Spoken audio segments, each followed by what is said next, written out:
क्या दाऊद इब्राहिम जिंदा है?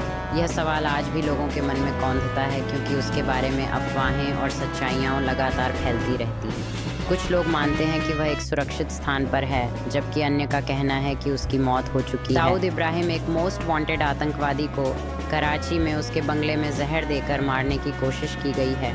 सोशल मीडिया के अनुसार दाऊद को एक अस्पताल में भर्ती कराया गया है, जहां उसकी हालत नाजुक बताई जा रही है। डॉक्टर्स की एक टीम उसके इलाज में जुटी हुई है, जबकि उसे सामान्य रूप से बीमार होने का बहाना देकर अस्पताल में भर्ती कराया गया है। इससे पहले भी दावा किया गया था कि दाऊद कई गंभीर बीमारियों से जूझ रहा है, जो उसकी तबीयत को और बिगाड़ रही हैं। पिछले दिनों चर्चा थी कि गैंग्रीन के कारण कराची के एक अस्पताल में उसके पैर की 2 उंगलियां काट दी गई थीं। हालांकि इस बात की भी पुष्टि नहीं हो पाई थी, जिससे दाऊद की स्वास्थ्य स्थिति के बारे में अनिश्चितता बनी हुई है। इस घटनाक्रम ने एक बार फिर से दाऊद इब्राहिम की जीवन और स्वास्थ्य पर सवाल खड़े कर दिए हैं, जो कई सालों से भारत के लिए एक चुनौती बना हुआ है। दाऊद इब्राहिम के स्वास्थ्य को लेकर उठते सवाल उसकी गिरफ्तारी की संभावनाओं को और जटिल बना रहे हैं। इस संदर्भ में अंतर्राष्ट्रीय समुदाय की नज़रें इस पर हैं कि क्या दाऊद इब्राहिम को कभी न्याय के कटघरे में लाया जाएगा। दाऊद इब्राहिम, जो भारत का मोस्ट वांटेड आतंकवादी है, ने अपनी काली गतिविधियों के लिए एक जटिल और खतरनाक नेटवर्क विकसित किया है।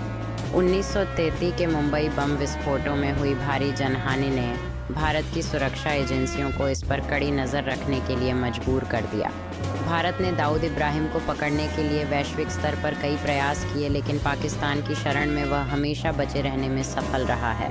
हालांकि यह सवाल उठता है कि क्या दाऊद इब्राहिम के खिलाफ कोई अन्य शक्तियां काम कर रही हैं, जो उसकी सुरक्षा को खतरे में डाल सकती हैं। कुछ लोग मानते हैं कि पाकिस्तान की अपनी एजेंसियां दाऊद के खिलाफ अंदरूनी दुश्मनों से निपटने का प्रयास कर रही हैं। दाऊद इब्राहिम को जहर देने की घटनाएं हाल के दिनों में पाकिस्तानी आतंकवादियों की असामान्य मौतों से जुड़ी हुई बताई जा रही हैं। इन मारे गए आतंकियों में रियाज अहमद, शाहिद लतीफ़, ख्वाजा शाहिद और अबू हंजाला शामिल हैं, जिन्हें जहर देकर समाप्त किया गया।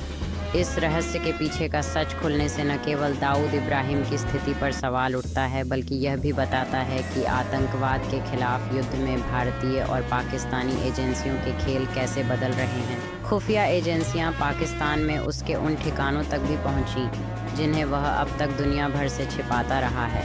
ज़्यादा वक्त नहीं हुआ जब दाऊद की आवाज़ के आधार पर भारत की एजेंसियां इस नतीजे पर पहुंची थीं कि दाऊद कराची में ही है और वहीं से अपना गैर कानूनी कारोबार चला रहा है। अन्य देशों में छिपे बैठे भारत के दुश्मन चुन चुन कर मारे जा रहे हैं। कुछ दिनों पहले कनाडा ने भारत पर यह आक्षेप लगाया कि अलगाववादी नेता हरदीप सिंह निज्जर, जो एक कनाडाई है, की हत्या भारत ने करवाई है। भारत और कनाडा के बीच काफ़ी अच्छी दोस्ती थी, लेकिन अब अलगाववादी हरदीप सिंह निज्जर की हत्या के मामले ने माहौल पूरी तरह से बदल कर रख दिया है। दोनों देशों के रिश्तों में तनाव चरम पर है।